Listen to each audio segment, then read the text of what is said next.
Welcome to Rules of Villainy, episode 82, where three new trading card game players quest and challenge their way to the competitive top tables and discuss their opinion on Disney Lorcana. As always, we'll be talking about the latest news in the game, answering your questions, and discussing the latest stuff that's happening in Winterspell. I'm Villain Vince, joined by my two co-hosts, Villainy Andy, and the mayor of Lorcana himself, Brad. Nice try, Brad. Nice try with that intro that you wrote there. Oh, what are you talking about? I didn't do anything. I am a fair mayor. I don't try to pull fast ones on my co-hosts and friends. Really? What are you talking Really? Yeah. That was just a direct quote from something you said in the Discord, so I thought you were going to do it. I was calling your bluff. That is true. True. I did indeed say that. Although I'm going to have to remind myself to go back to the other show notes when we copy it for the next episode, so I don't directly copy this one. But how are we doing tonight? Well, fellas, I am geared up to chop down some trees. There's been a lot of talks of some villainous trees in the upcoming meta of Disney Lorcana, and I'm here to take care of it. I'm prepared. How about you guys? Are you, or are you just planting some of your own trees, Brad? What do you mean? I believe I heard you were testing one of the top trees in Disney Lorcana. Yeah, I might have dabbled. I'm here to talk exciting- about other people's trees, the ones that are problematic. My trees are good. Oh, okay, right. Yeah. Well, that's not the way this Tree goes. farmer. We're villains here, okay? So your trees should be the bad trees. Well, I don't think villains think that they're bad. I think they think they're the good guys, right? So we have the good trees. Like They a have the meta bad question, trees. right? I don't know, man. This is not the mental space I was prepared to be in at the beginning of this episode. But yeah, I'm happy to be back. I was so happy that Kirsten subbed for me last week, and it was a pretty good episode. I haven't had a chance to listen to the whole thing, but I did listen to a little bit of it. But yeah, and you should check it out if you haven't already. Were you the tiniest bit sad we didn't have explosions and dinosaurs and everything in the intro in your absence? Because that seemed to be the trend before. I was a little bit sad, but honestly, it was like really comforting because Kirsten talked a little bit about how winning at Fortuna and that terrible hand that I had going into turn 3. Also, I think she had mentioned this too, which is that I in round 3, for some reason in my mind, I thought there were only 3 rounds and there were 4 rounds. And I was like, well, I don't want anybody to go to it, like have a tie on their record. Like all I care about at this point is I just want the card for my binder. That's it. That's all I want. And stuff. It's like, the mat was cool, but I didn't need the mat. Like the mat could go, we were all working to get it for Grape Sandy. And so I was like, neither of this, we're going to go to a tie because we can't win this game. We are at time. I was like, you have the win. I'm just marking you as the win. And I think Andy was the one, bro, there's another round. And I was like, oh, oops. Because like in my mind, I was like, oh, I have already made it enough to get top 8. Like I don't need to try to make top 4 and stuff. And I was like, so if I get the card, I can go home. And it was like, nope. Because keep in mind too, there was a snowstorm going on while we were at the store. You guys are crazy. I want to go home. I can't believe you went. I looked outside and I'm like, even if I wanted to go today, like if this was my last chance to get a Daisy card, there is absolutely no chance that I'm going out in this. And then Andy drives over from Illinois, and like I know just live, you're not far from there at all, but like 10 people showed up. It wasn't as bad when Fortuna fired, but as it, I was worried about like you guys getting out of there, parking on Magnolia and all that stuff. I'm like, getting there, yeah, I believe it. Getting out of there, I don't know how you did it, but you guys did it. You were safe. You got a nice little tournament that we topped. Rules of Villainy 1 and 2, and 3 and 4, and 3 and 4 too. Because it was Vince and Jimmy, right? Yeah. Wow. Yeah. Dang. Jimmy. Honestly, I tell you what, getting there was the hard part. It was about the same when we left. It was Really? kind of weird. I was like, it didn't really get like markedly worse, Interesting. road wise. I wouldn't know. I didn't go anywhere for 3 days. But it's almost all gone now, right? Just big mounds for where they've plowed. But let's get into our Underworld news here. So for those that don't know, I will be going down under to Melbourne, Australia here in just I think like a week and a half now at this point. It's getting close. It's getting very, very close. Crazy. And then basically the time I get there, so I leave on a Tuesday and I get there on a Thursday, and Saturday, Sunday is the Melbourne. Yeah, time zones. They're very strange. And I get there. It's a Saturday, Sunday event in Melbourne, and I am super excited. I got the VIP special pass, and I'm excited. I plan on actually let's see, because you know how I say things and I don't always get them done. Kind of like this pepper pack challenge thing, which we're gonna get to here maybe shortly. But hopefully to do some like content creation down on the other side of the world there, because I think it's gonna be a lot of fun.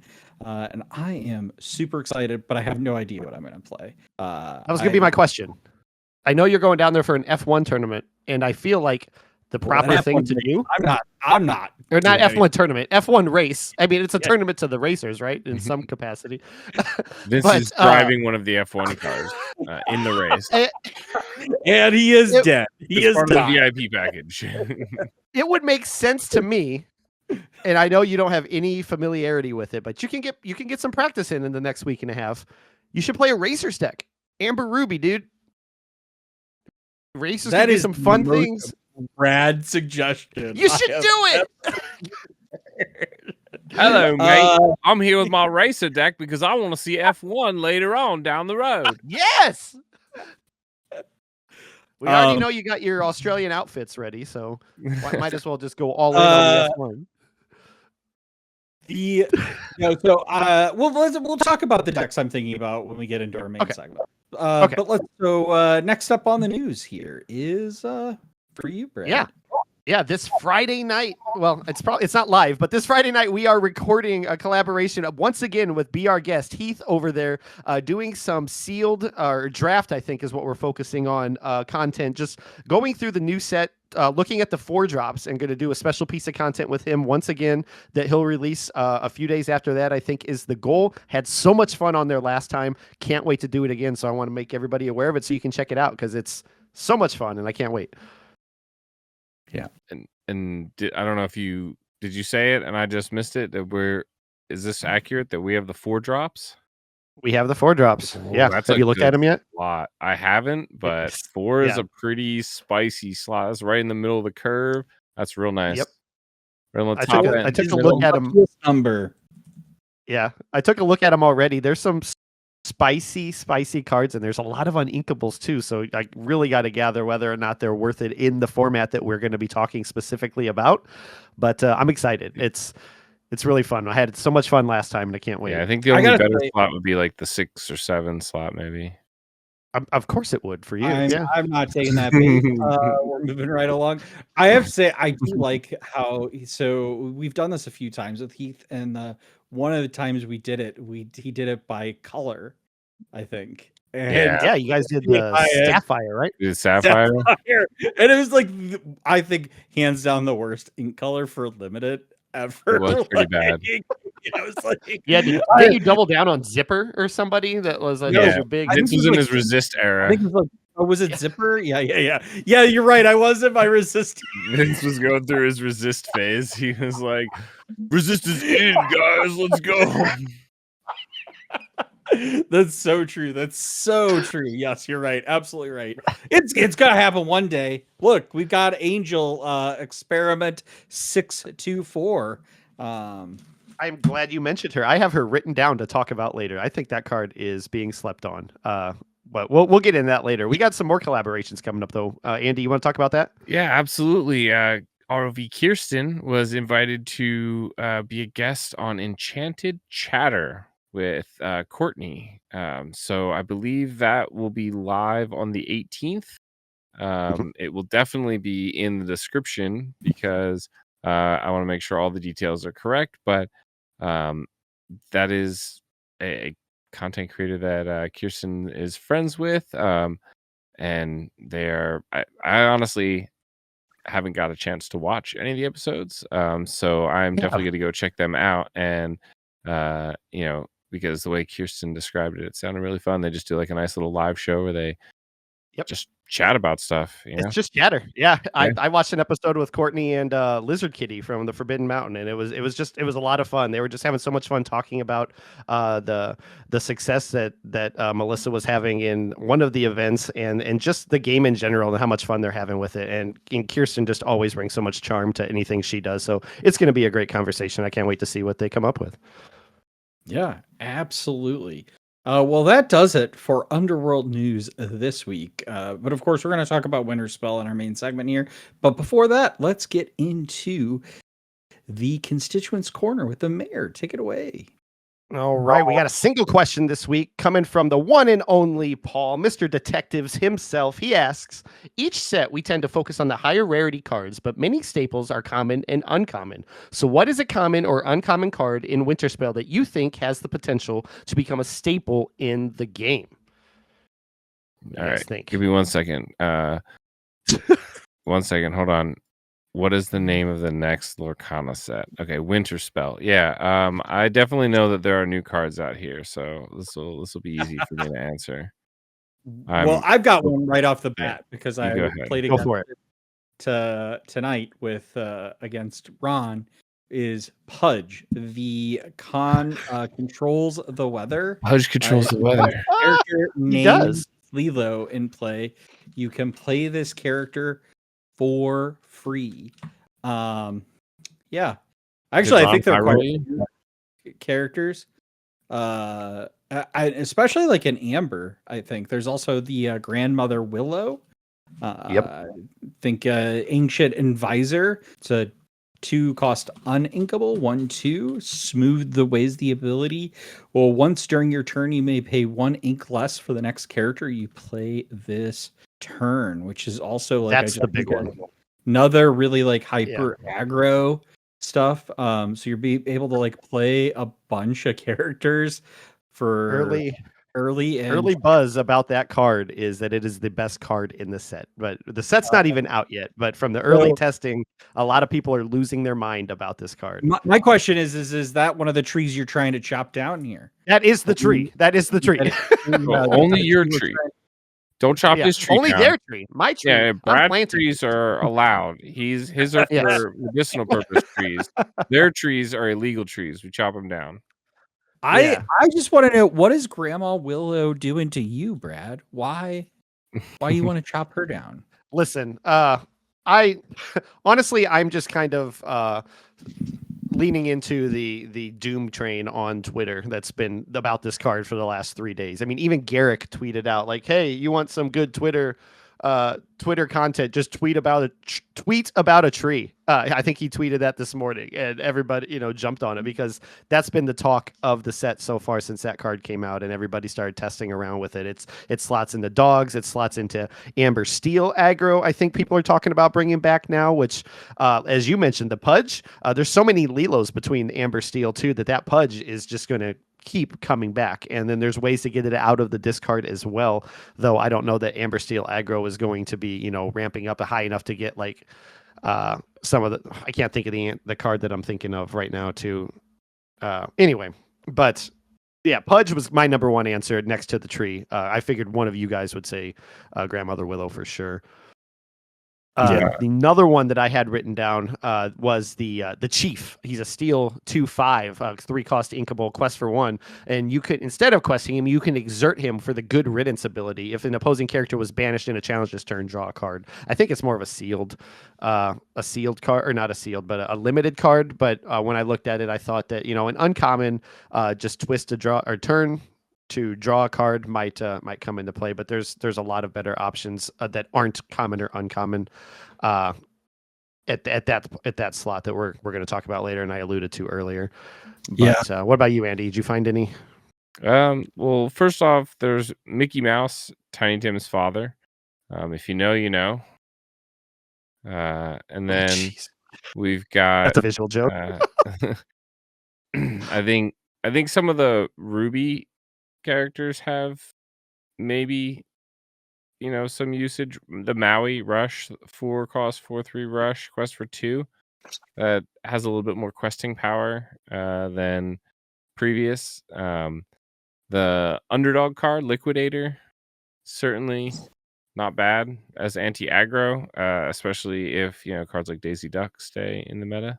It's interesting because I think last week you weren't too keen on the Liquidator, right? Out of all the underdogs we looked at, this was at the bottom of the list, I thought. No, there's worse underdogs. Maybe I'm mistaken.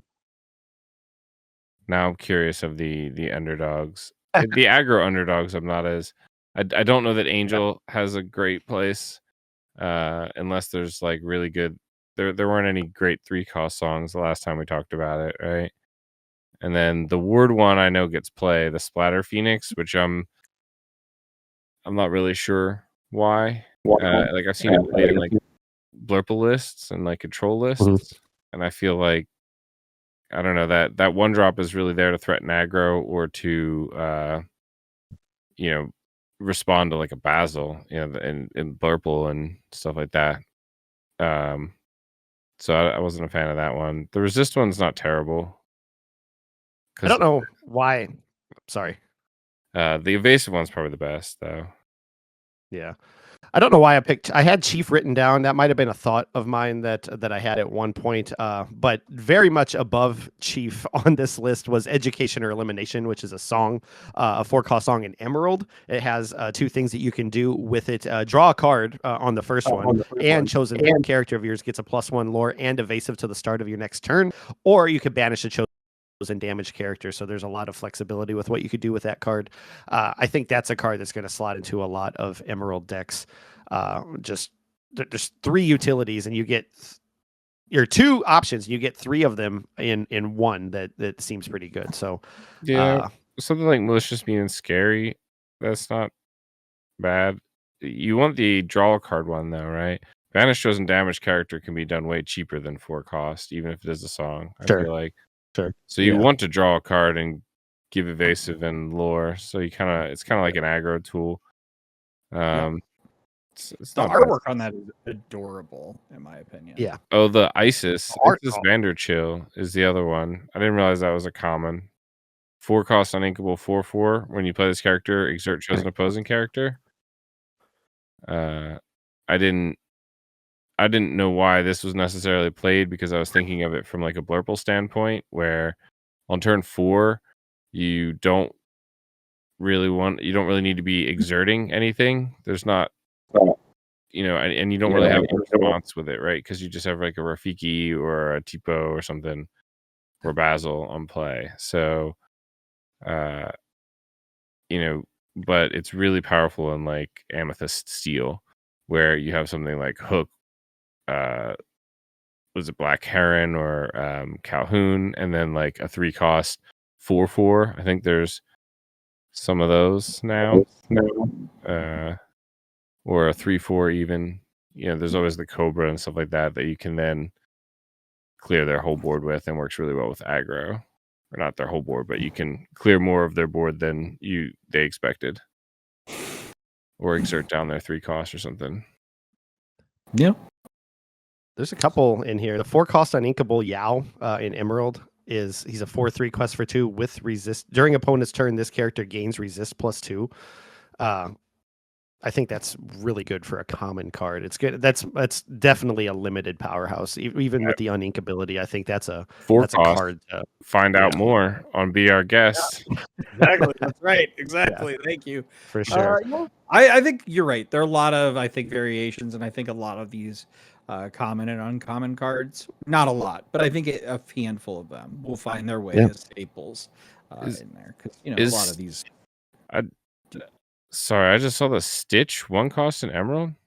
Exert chosen opposing character gains Reckless until the start of your next turn. Yeah, that's actually a pretty good card too, I think. Is that being slept on? I haven't heard about that at all. That seems I've seen it in variations in the Dogs deck as kind of like a more aggro 1-drop play. It's also a shift target Yeah, exactly. Yeah. Yeah, nice shift Oh, target there. for Rockstar. Your Rockstar. Yeah. Exactly. You combine that actually. Like, I think there's a pretty good play line with the one drop Lilo, because it gains an extra lore for a stitch in play, not for each stitch, but for a Right. stitch in play. It's So like Lady and the Tramp card. yeah. So, yeah, I like, we talk a lot about kind of like, well, I guess not on here, but in our Discord, there's been a lot of debate on themes and franchises, and I think we are starting to see some synergies with these franchises, which is actually pretty cool. Although, yeah, Also a great moment to plug my franchise event this upcoming Monday. After this episode drops, Monday, February 9th, we're having a franchise theme night at Game Night. Come check that out. Build a deck. We'll have a link in the description below, but build a deck, Lorcana legal deck with any franchise in the game. And we got a lot of creative juices flowing in the Discord alone as we're talking through some of these lines and what decks could be a lot of fun to play. So if you're interested in that and local, definitely encourage you to come check that out. It's going to be a good time. Yeah, you should have been there for Deck Test Tuesday. We did a whole franchise edition. I haven't watched it yet. I literally slept for 4 hours last night. Yeah, Vince is right, though. It is on our YouTube channel, so you can go rewatch that and check out some of the decks we played. We played some of the hottest franchises. So, Ooh, I'll have to do that. Kirsten's did really well. I'll take a look. Any other questions, Mr. Mayor? That's the only one I got. All right. How Right. do people reach out and ask questions? Well, if you would like to ask us a question, feel free to join our Discord. We have a Constituents Corner channel there where conversations often develop before they even make the air. You can find a link to that in the description below. You can comment below on this video or on the audio platform that you're listening to, or reach out to us on the socials at Rules of Villainy. Nice. And that's it. All right. Well, before we get into talking about Winterspell and what I'm thinking about playing in Melbourne, I've been reminded that I haven't done this Pepper Pack challenge that I was challenged to do by our one and only ROV villainous Kirsten. So I'm actually going to let you gentlemen pick. I have a bunch of packs, so you got to let me know. I've got Into the Inklings. We got Shimmering Skies. We got Azurite Sea, Fabled, and Whispers in the Well. Which one should I try here? I'm always open to a Fabled pack because I want to see something mad. I want to see an iconic be open, but I haven't seen an Inkwell or an Inklands pack be opened in a long time. Probably since when I was at Disney World last February, a year ago. We've nailed it down here to Fabled or Inklands. Inklands. Okay. Because that is probably the lowest value pack that you could open. So trying to give I'm trying to make it I'm trying to make it as fair as possible. You have 15 cents to beat here. It's not particularly difficult. Okay, we got Sir Hiss. Okay. Iago. Maybe Brad can read him. Maid Mariam. The Gizmo suit, I think. Yeah. Yep. Webby. Red Webby. Old school Red Webby. That I don't remember. Rainwater. Thank you. Rainwater. We got Little John. Little John. Yeah. Hey. How far I'll go. Oh, that's a good one. Wendy Darling. Okay. Sheriff of Nottingham. Baby, let's go. And we will have I Will Find My Way as the cold foil. So right. How far I'll go is only 9 cents. I Will Find My Way. Cold foil price. It's only 10 cents. So you still haven't got there. What were your super rares and rare, Vince? You had a Little John, right? Sheriff. Or Sheriff of Nottingham. Oh, Sheriff. Which has a rule of villainy. That automatically makes it at least $1, right?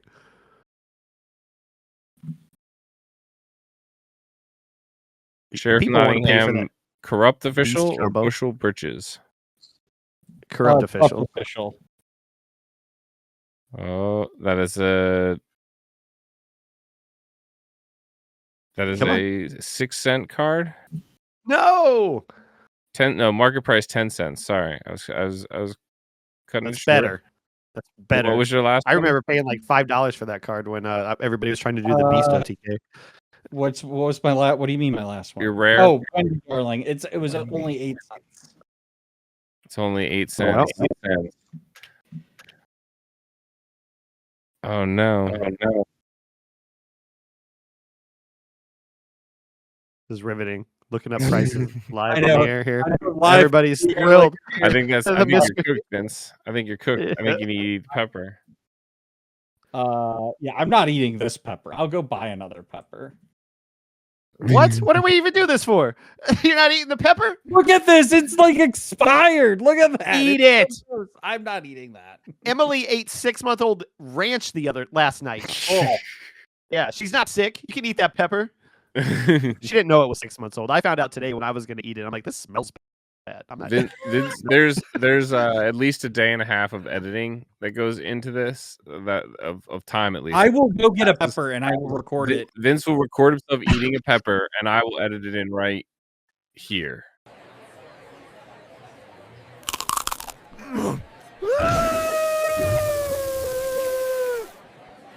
There we go. All right. Good enough. By the way, shout out here. We're going to challenge Heath, be our guest on the Pepper Pack Challenge. Challenge you, sir. We're challenging you. You have a very low bar. I thought I had a low bar. I think you've got a low bar. And you can thank Villainy Andy here because he made sure that I lost by picking the Inklings pack. He knew. You gave us the choice. I did give you the choice. I wasn't even trying to gamify it. I genuinely just wanted to open an older pack. Like there was no Honestly, thought into the value of the card. Shout out though to Fortuna Games here in St. Louis, Missouri. They gave me this pack for free, so that I could do this. Do you want to give it back after it had nothing in it? I know, right? Like I should give it back. That's awesome. I feel like that should have been a more sarcastic thanks to Fortuna for giving me this pack for free. Like you couldn't have given me any other pack. I know you got plenty of them over there. You got a ton of them still. Yeah, I will say I really wish there were more Fabled packs out in the wild though. This is the one set I haven't bought a ton of. And you would think, hey, you have a lot of these cards because they're in chapter, 1 through 4. Problem is like there are still good cards for the meta that came out in this set that I would like to have. Dumbo being one of them. And I would also like more shots at potentially getting that iconic. But you should come to the Illinois side of the river, Vince. Less potholes, and there's a lot of Fable product over here. I saw Trove today in a store. I'm pretty sure there's a couple stores that still have boxes of Fable. We saw on the local Discord, Saki got the last 4 packs at Impact and got the iconic Mickey. What? Maybe don't go there. Yeah. He played it off like one of these days I'll pull an enchanted, and he showed 2 legendaries, a foil gyrosphere, and then a Mickey just tucked in behind it all. Well, here's the thing though: if it's the last 4 packs, they don't have any, so I can't go there. That's also true. Yeah. But yeah, that's a bummer. I will eat that pepper. It was probably awful. It's fine. But anyway, getting to Melbourne, or I'm probably saying that Melbourne. I don't know. Correct me if you're from Australia. Don't hate us. I love you all down there. I'm excited to come. But so I'm thinking of a few decks. Currently, the main deck that I've been practicing is Blurple because it's what I played a lot of in set 11. I also played in set 10. And I like it. It doesn't have a ton of additions. The key addition is the Genie, the 3-cost inkable boost 1 for each card under it. It gains a lore, which is pretty good. Melbourne's on the new set. Yeah, they're on the new set. Yeah, okay. Wow. It's 1 week after, right? Which is the new tournament rules, I believe. Yeah, so it is on Winterspell. I was what are you talking about? 3-cost Genie? I was like, no, the Reader Genie. Yeah, the Reader Genie. Yeah, so That's crazy. Okay. So I've added that card in. Also adding the Scrooge McDuck reformed. Uh, what is it? Reformed Ebenezer. It's the Interesting card one. that when you play, you can put a card under all your other cards to give them ward. So it's really synergizes well with cards that have boost, but it also can protect, your cards. So it's a good way in some ways to prevent things like a go-go trigger or a strength, because they can't choose a character, any of your characters. So it's a good way to protect your characters. You kind of combine that, and actually I really like the Genie for the fact that it's like not only do you get lore, but you synergize that with something like magical maneuvers. You can exert one of their characters and then you could bounce yours card back, and basically you get all those cards, and there's really good incentives to boost him, and he's cheap too. It's a 1 boost versus like something like the Cheshire that's 2. I think the Ursula is it 2 as well? The Ursula's 1. Oh, the Ursula's only 1. Okay. All right. Yeah. And then what else does it play? That might be I'm the Also, major. thinking about this Scrooge. Like, I think that's a good play because Blurple notoriously doesn't have a lot of with the exception of Demona, who just came out this set. Blurple's never had a strong 6 drop. We tried it with Tamatoa, with the items build. There was sliding in that Anna for a while. That if there's an Elsa in play, you can draw a card and had support. But this is interesting to me because I haven't really looked at Blurple a whole lot this set. I know the talk of the town for most blue decks is this Pete at the 5 slot. Pete's but pretty the nice, ward. yeah. I think the ward. You're playing this duck for the ward, right? It's only a one-time thing unless you can bounce it and do it again. Well, But it's all of it, right? Because I mean, if you wanted just the ward, you could have played the 4-cost Anna that we had before. It gives everyone Maybe ward Bell. for a turn. Was Bell, it a bell? yeah. Yeah, Bell of the Ball. Yeah. That's what it was. Yeah.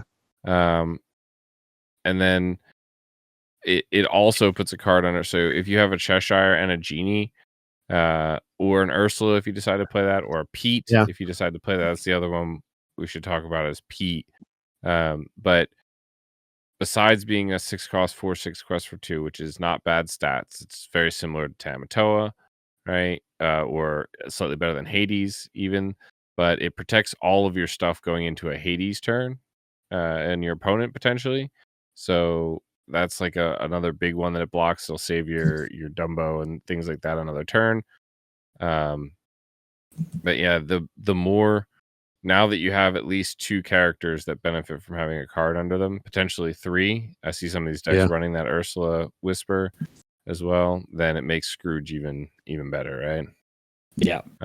Because every card that goes under not only gives ward, but it also triggers the cost value of whatever they are. So you get to move 2 damage, you get an extra lore, you get the extra lore and the evasive. It can be powerful. The Pete though is really, really nice, I think, it's really interesting. I haven't tested it really, but I haven't tested it either. It is really interesting to be able to look at the number of cards. Look at whenever this character quests, look at the number of cards from the top of your deck equal the number of cards under him. Put one into your hand and put the rest on the bottom of your deck in any order. So right off the bat, like if you play him and he survives, so that's the biggest downside I have right off the bat is you have to play him and he has to survive a turn because this is on quest. So but if he does, the upsides you're looking at are you're paying 1, you're questing him. He's a decent sized body. There's ways to potentially protect him if you really want to, but at the very least, you're paying 1 to now quest with your 5/5 and draw a card because you're going to look at 1 and put that into your hand. And then the longer he survives, the more value you're getting. You're getting closer to something like a vision. And it's definitely, and the filter is really nice in something like Blurple where you're trying to filter through to find the answers that you need. And then like Vince said, there's always the option to play something like Bounce, which I haven't seen in any of the lists, but I would definitely continue to try with something like elephant or, like you said, magical maneuvers, whichever I think fits the meta Magical better. really good because there is It's a half the real cost, too. incentive to I mean it certainly benefits you if you can take advantage of exerting one of their characters and trying to move from a stalemate kind of board where nobody's questing. Yeah, or Iago, take out an Iago or something, right? Right. But just the ability to bounce back the cards is real nice because it's like Yeah, another kind of card draw you have.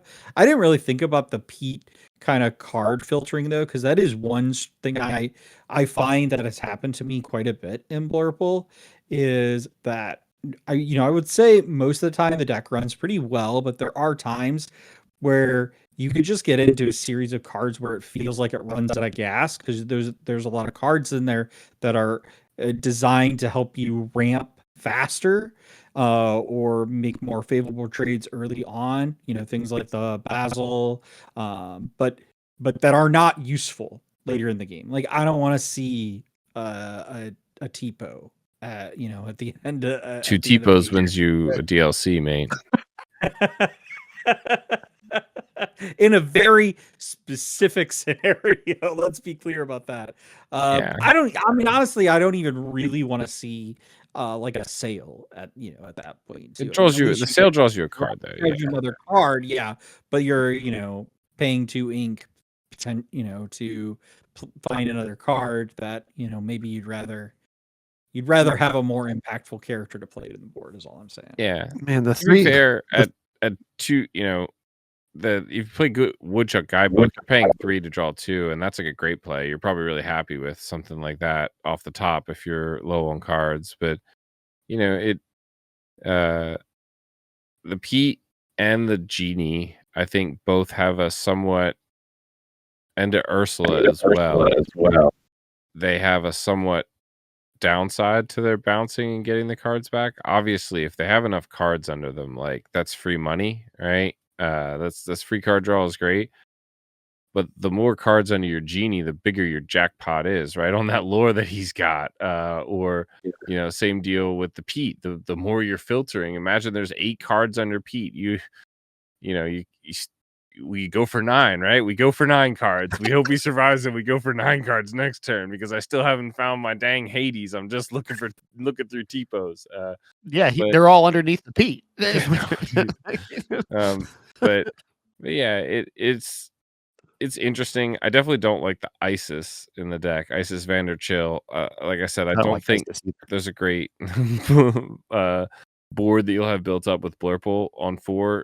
She seems like a much later card as like an extra Elsa, and the fact that it's uninkable means that if you have it early, you can't use it early, and so you're stuck in your hand till later. I don't have this in my variation of the deck. Yeah, I just seen it in some of them. I'm glad you don't have it. I don't think it's great. What about Marshmallow? Though, have you seen this one? I did play Marshmallow, and so Kristen was testing that Monday night. In Purple Steel. Really interesting card. And honestly, like it's a big body, so it's kind of hard to remove in some cases, especially like because you can usually get it out, turn 4. Quest on turn 5, and that means on their turn 5 or 6. It's unequal. Quest for 2. Yeah, their 5 or 6 is whenever after this quest, whenever this character quests, each opponent can't ready more than 1 of their characters at the start of their next turn. So they have to have something big enough to take it out by itself because they won't be able to ready. I mean, they could also just, it causes like a stalemate, right? Where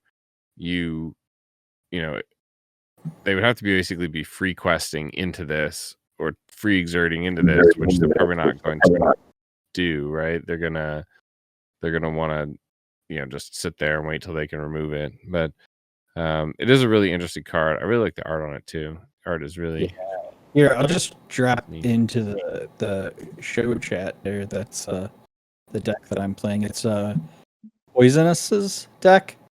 Oh, Poisonous. okay, Yeah, with the second star. Yeah, I've got that one up here as well. Yeah, so the other card in there that's new is the Marshmallow, and then they add back in the Let It Go. Yeah, that's another interesting discussion, and like something that'll have to be figured out that I've seen in a varying lists, whether it's 4 Into the Unknown, 4 Let It Go. This is the only one I've seen with 4 and 2, but I've seen the other way around, 4 Let It Go and 2 Into the Unknowns a couple times. But it's really interesting. It'll depend on, whether we need more removal for unexerted characters, right? And I guess if you're playing maybe additional cards like Isis Vanderchill, then you won't, you'll be able to use the India Unknown a little better. But yeah. Oh, the other one is Sven. Sven's pretty crazy. Yeah, that's the Rush, the 4. 4 cost, 2/3 with Rush, Challenger Yeah, +3 evasive. Reindeer. Yeah, he takes out an opposing Elsa or Genie or Dumbo. He's not great to play on 4 though. He helps into aggro, I guess, right? Because you're turn 3, you'd be able to play like a Rafiki to try and, get things together. Maybe if it's real bad, you play a Tipo, and then on 4, you're able to play something with Rush that could swing in and immediately take out like a Daisy Duck or whatever, and survive and be evasive, which makes it kind of hard for those aggro decks to sort of respond to. It's nice that Let It Go is back. It's weird seeing it in this list again. it's been out of here for what, two sets now, 2 or 3 sets. Yeah. So it's nice to have that. The 3 slot, I like the idea of the Genie, but it has the same problem I have with the Cat, is that most of the time we're skipping turn 3 and dropping a 4 drop there, right? So it's awkward to play on curve, but usually like either you missed ramp or you hit ramp and you didn't find a 4 drop, and then that's when those come out. It's just awkward hands if those are coming out, in the early game, because you're trying to ramp up to the higher stuff. I think Genie is stronger than Cat though, because if you play it on 4, you can play it and then boost it. Yeah. And then turn 2, you can boost it again. And so you've basically now have a 3/4 quest for 3. Yeah. I like that actually a lot better than Cat, now that you put it that way. You played it just like a Genie, right? It threatens more lore than a Genie. It just didn't draw you a card. But if you're playing something like Magical Maneuvers or, whatever, you can bounce it back. Olaf is another one that if and when aggro gets kind of checked a little bit after these early stages where there's a lot of people going crazy on them new aggro cards, you could even play the new purple Olaf from Whispers, right? That bounces something when it's banished. Just take a couple Rafikis or Basils out for it. Just like honestly. Vince said, Genie being a 4 drop because you boost it once. Cheshire's a 5 drop as well, right? You don't really play that on 3. You play it on 5 ink because you want to play it and boost it immediately to try and have an impact the same kind of impact you have with Bell, right? I like this list. Yeah. I think the Marshmallow at a 3 of is probably a little high. 12 Uninkables is frankly just outright mad and outrageous. After I played the 8 Uninkable list from DKP, I don't know that I could ever go higher in Uninkables. That's madness. Yeah, I do. I kind of agree with you there. I will say, I'm a little uncertain about Let It Go. Really? It can be such a powerful card. But when you think about having things like Demona in the game now, my Demona, it's just, it is an out. It's an out you play. I just found myself never really wanting to play Let It Go. I would much rather, try to exert a character than play Into the Unknown or, but I mean, exert plus Into the Unknown is 8 ink. at the cheapest. 7 if you're playing ISIS, right? Yeah, but you're putting a character down too, so you're adding more pressure to the board. Yeah, you do get the Elsa down, which can also exert and stuff, but or like rush and I stuff. mean, you're right about the extra. It's more expensive, but I think you are. I think especially with the list, like the one you're running here, the Poisonuses list, where they're playing second star. I think that's an easy uninkable to cut because you should just play more Woodchuck guidebooks. That's probably a better card. Dumbo's great. You already have the Ursula in there for extra evasives with the Elsa. You could potentially play the Sven is uninkable, so I don't know about that. But Pete isn't Elsa, Marshmallow, Ursula, Demona, Scrooge, Hades are all 5 costs and above, which is why second star seemed appealing and potentially is appealing, but it makes Let It Go very, very easy to sing as well. And a lot of those characters are the characters you're not really afraid to turn sideways versus some of the more valuable, cheaper ones like maybe a Cheshire Cat or a Dumbo. I guess, yeah, Dumbo. That you Basil even. I guess you can't sing with Basil. Sorry, I'm silly. But Cheshire you don't really want to turn. Genie you probably want to be questing with instead of doing something like singing. And then Dumbo, sometimes you never can turn sideways because of of the evasive threat, and instead you turn your other evasive sideways to get the cards off the Dumbo. And then Marshmallow, I think, just for the uninkable thing of it, I would probably switch to the Pete. I'd probably want to try the Pete out instead. Yeah, not gonna lie. I think you're going to run into a lot of Amber. Amber's the talk of the town right now, and you got to look out for those pumpkins. So your evasives are going to be whether they turn sideways or threatened, whether they turn sideways or not. I only got 4 pumpkins, and I mean, like the Cheshire Cat's not on, evasive. And the Genie that quests for a bunch is not evasive. You just want to be turning it sideways for a different reason. So I don't know. I just I'm not afraid of the pumpkin really. It happens. You get pumpkined. Sometimes he's actually.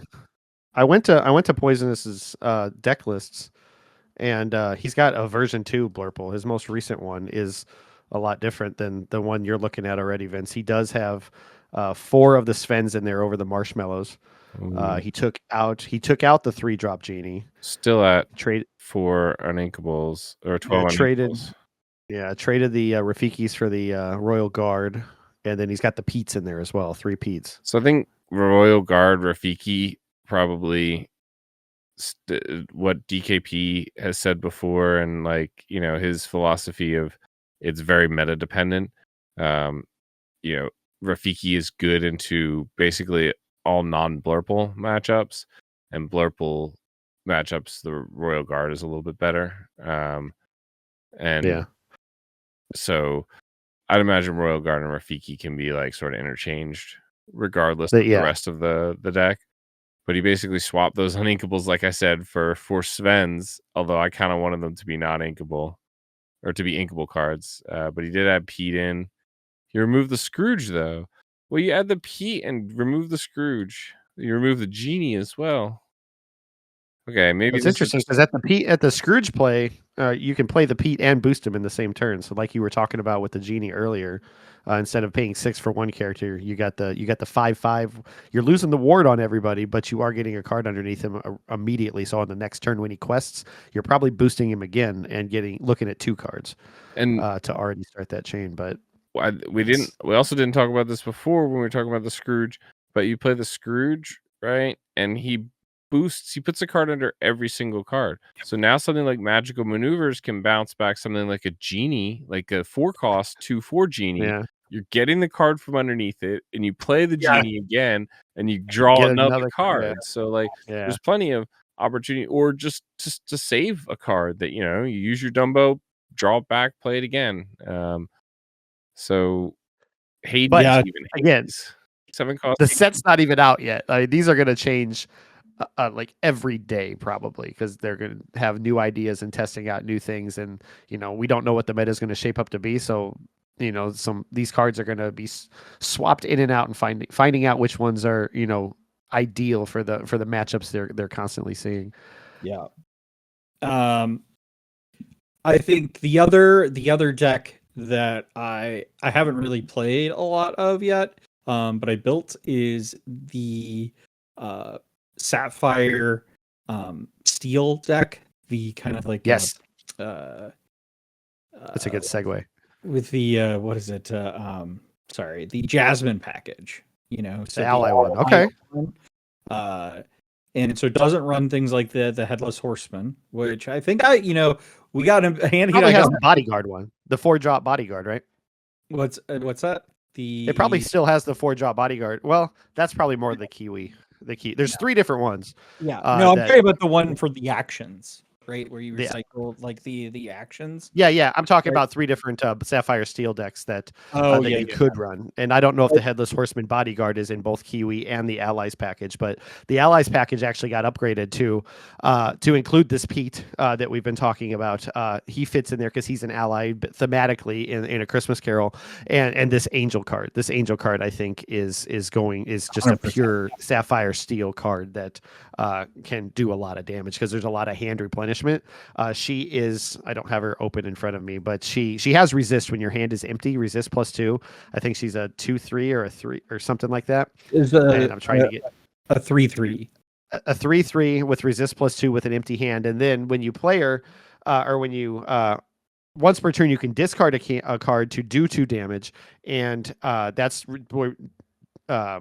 diminishing your hand down to nothing or closer to nothing. And then you're ramping into ways to get it back with the Pete, with the Goliath is a 4 of in most Sapphire Steel decks as well. So you get your hand down to nothing, you do your damage with Angel, and then you get your hand back at the end of the turn or near the end of your turn with whatever actions and stuff that you have. And I'm actually kind of excited about that card. You only do get the resist +2 when you have no cards in hand. Correct. So like what I'm saying is like you discard your card for 2 damage. You play whatever else you have in your hand to get it down to nothing. You have resist +2. You challenge into something if there's something you can favorably trade for. And then at the end of your turn, you have Goliath on board, or you have Pete, or you have well, I guess you don't have cards in hand to play any actions like Vision or something. But I know. I was thinking of play lines earlier when I was actually looking at this Angel, and I watched Harlan Sweet's video where he talked about all 3 of the Sapphire Steel decks that he's looking at.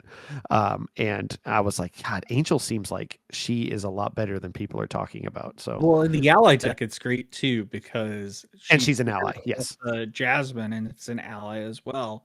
The other card that's often added to this deck is the Moana. The what? The Moana, the legendary Moana.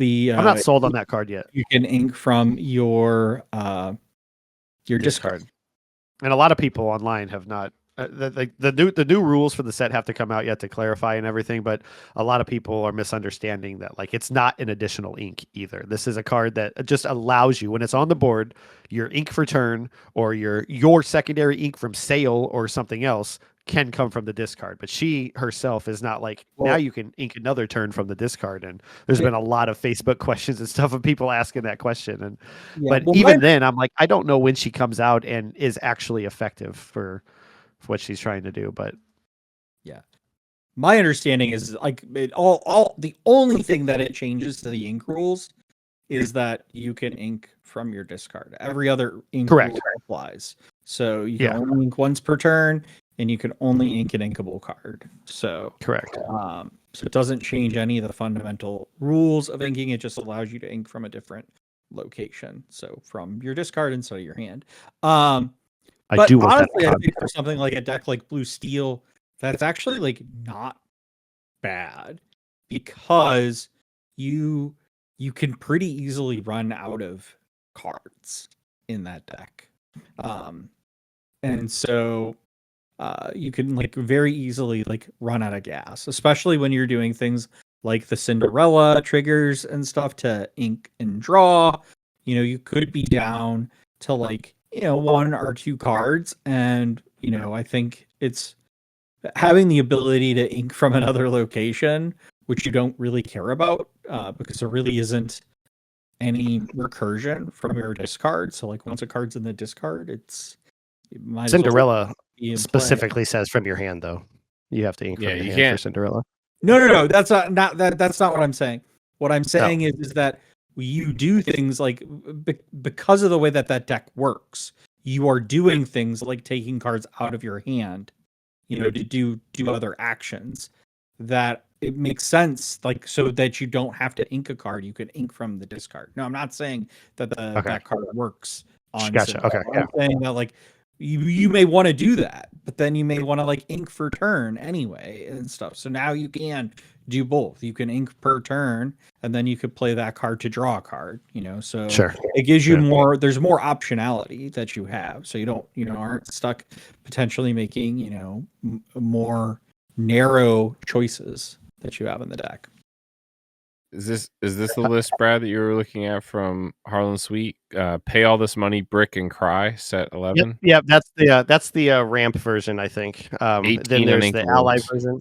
Yeah, there's a lot of uninkables. There's the pay this much ink and brick. There is the Jasmine ally, and then there is the Kiwi version. There's like a 20-minute video on his YouTube that's actually really insightful, and he's always been he's the Alec, the local Alec of Blue Steel over on the EU side, but yeah, it was a really insightful video, and I was like, I've always liked Sapphire Steel. I've played different versions of it, but it's never quite been there, and it's the season or the beginning of the season where everybody's high on it again. Everybody's hoping it's going to be great, and I'm praying that it is. But by the time competitive season comes around, I don't know that it's going to top anything. But certainly like to try. Yeah, I think actually the Angel might be good, and I'm curious to see what your opinion is, Andy. That Angel might be good in a Amethyst Steel deck. I mean, we're talking about the discard, and when you have no cards, it gets resist 2.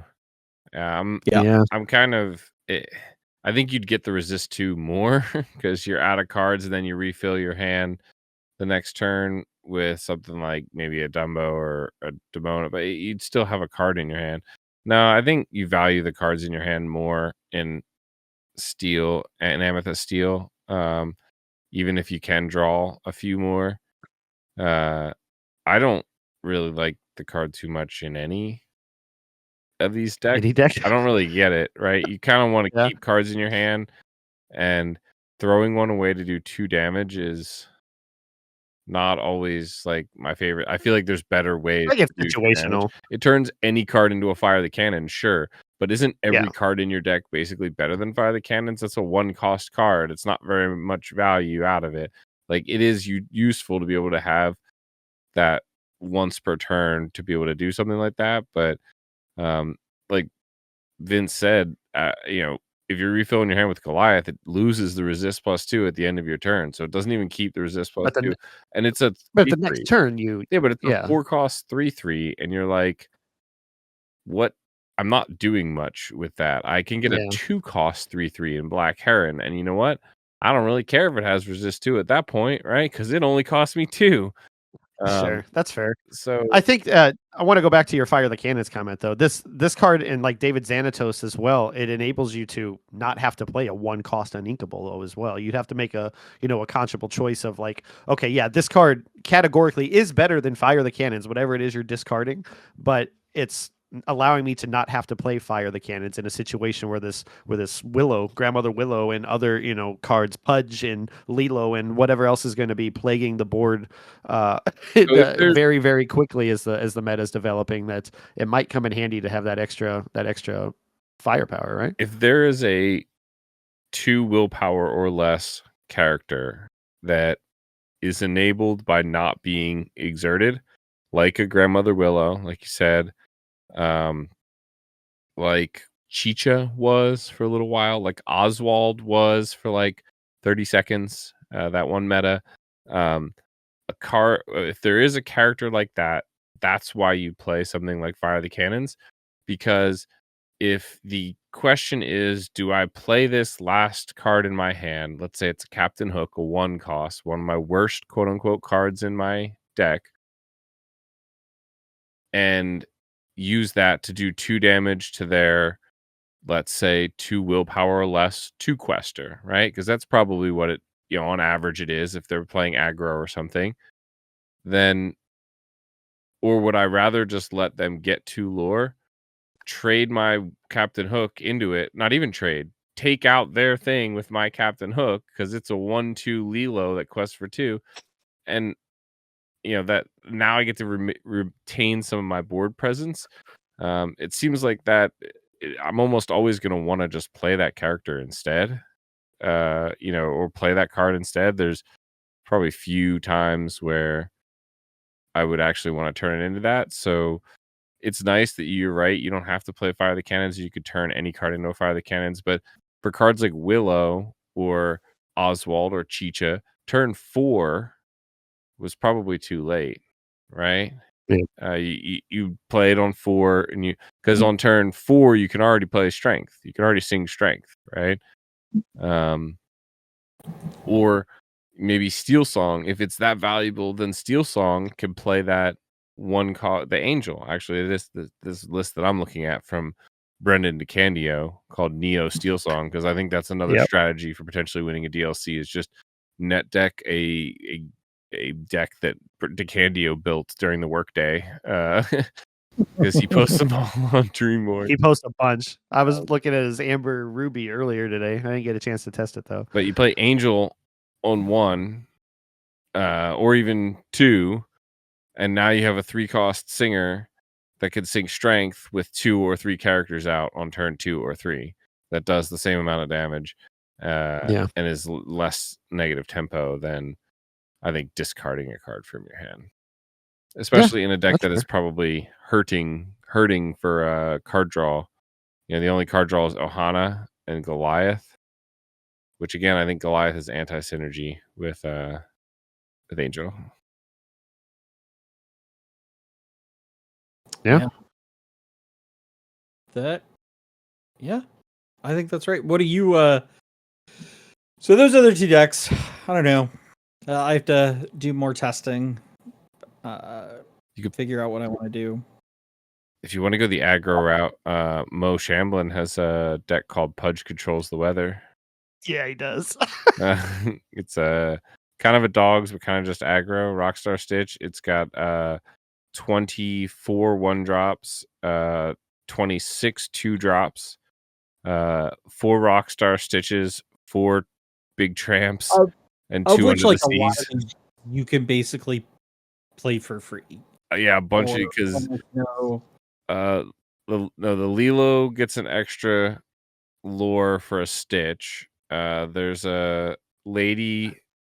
Oh, he's not even playing the lady that gets the extra lore for that, but he's playing the Willow, the Pluto. The Pudge is free. The Tramp that gets cheaper with a lady.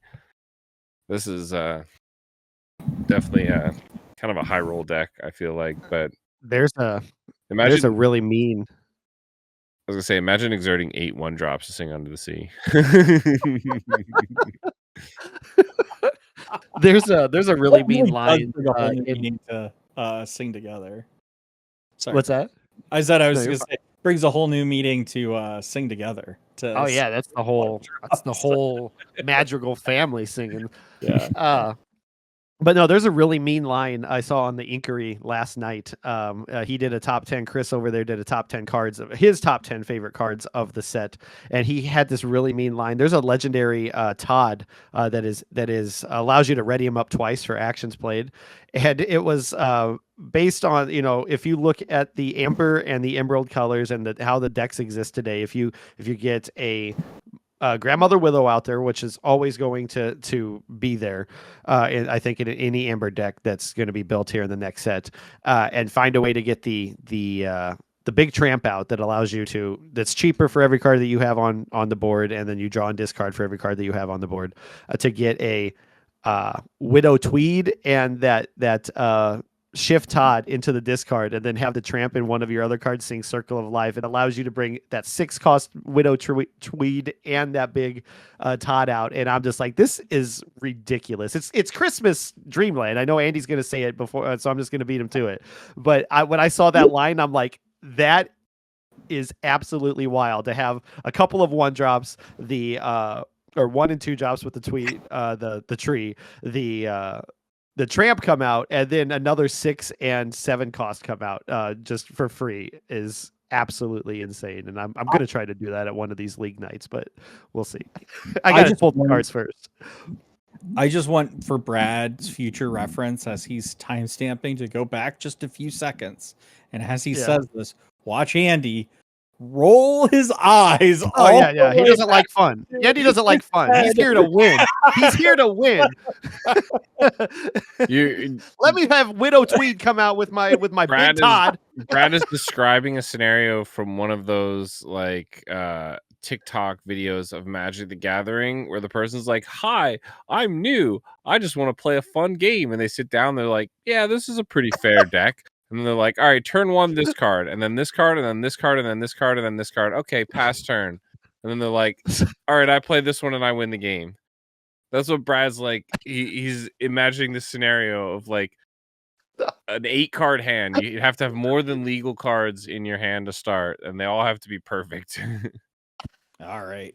Well, we got a lot of Winterspell stuff coming up, and I'll keep up to date with folks here about what I'm practicing as Sydney, but we'll also talk about what we're going to get to play as we get into the competitive vibes of Winterspell, which we're really excited because it comes out a week from when you listen to this episode. So go get it at your local game stores. It's on sale a week from after you listen to this.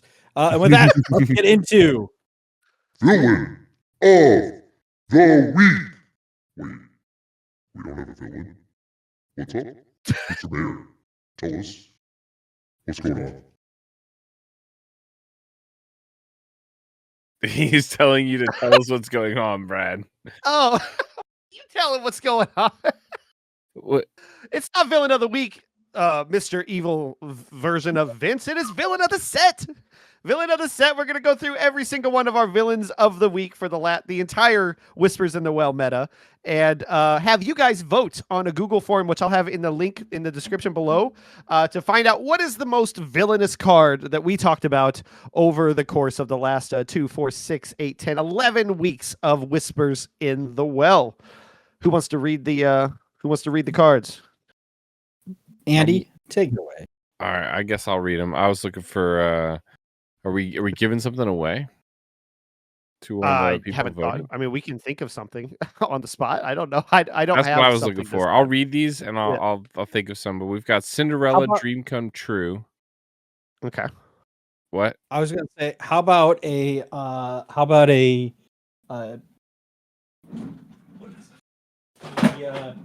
Brave Little Tailor Binder? How about one of those?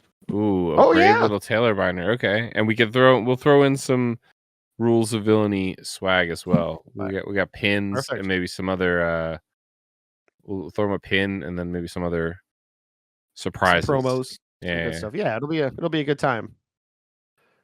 All right, we alternating here. You said Cinderella, Dream Come True. I got Hades, Looking for a Deal. I got Headless Horseman, Terror of Sleepy Hollow.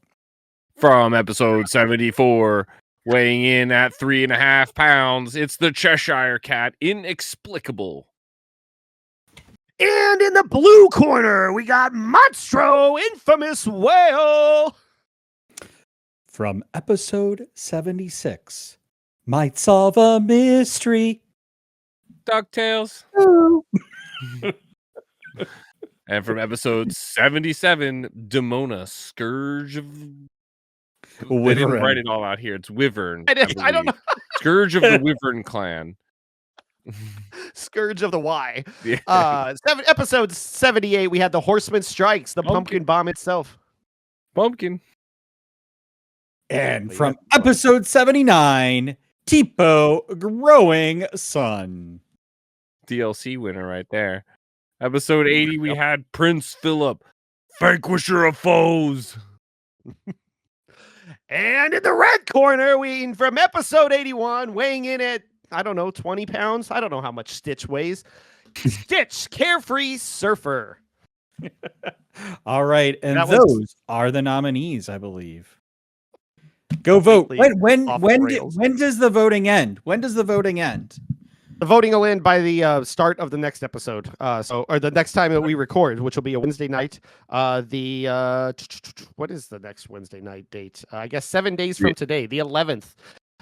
Would be. So we'll have a Google form in the description below. We'll have it on our Discord as well. Anytime you're looking for anything of ours, consider joining our Discord from the link below, and we'll have all of that in there for you.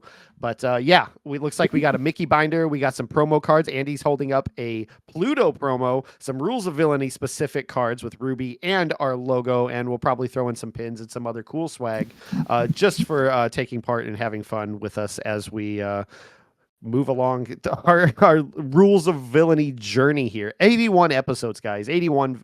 A little fewer villains. Those words aren't. We're at the end of the episode. You want to try it again? Come in again. Go on. Come in again. No, don't edit it. Like, I'm trying to say we have 81 episodes, a little less villains of the week, but I'm just having a lot of fun doing this, guys, and I'm hoping everybody listening is enjoying it too. We're gonna. It's pretty exciting. Are we gonna have like a villain of the century for or no? We'll just. I was gonna say when we hit 100, but actually we should just induct another Hall of Fame. Well, right? we got to do March Madness again. That's what we got to do. And then induct another person into a Hall of Fame. Induct another person in the Hall of Fame. Yeah. That's a good idea. So we have those once in a while. Sometimes, yeah. Occasionally. Not often. You'll have to stick around. 18 more episodes. You'll have to at least stick around and watch us, All right. Well, we hope you've enjoyed this episode. If you're joining us on audio, please rate and review us on Apple Podcasts, Spotify, or wherever you listen. And if you're joining us on YouTube, which if you're not, you really should. We have a ton of fun over here. And we put things in front of the camera so you can see them. Be sure to like, subscribe, ring that bell, watch all of our stuff. Deck Test Tuesday, Vince fighting an enchanted, hopefully, and eating a pepper. We got Brad doing the meta report. I think you put out your final one of the set, right, Brad?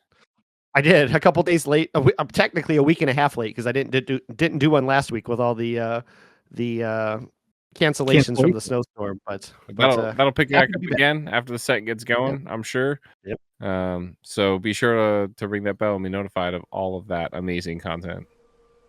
And we understand your time is valuable, so we appreciate you spending a little bit of it with us. If you would like to follow along as we plot our devious plans, consider following us on our socials. We're on Instagram, Blue Sky, TikTok, and the platform formerly known as Twitter @Rules of Villainy.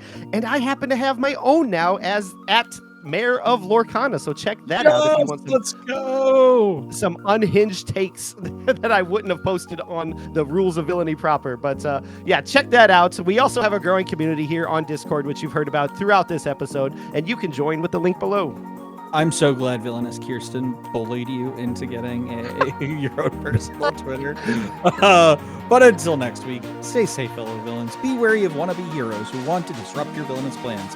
And as always, remember the rules of villainy.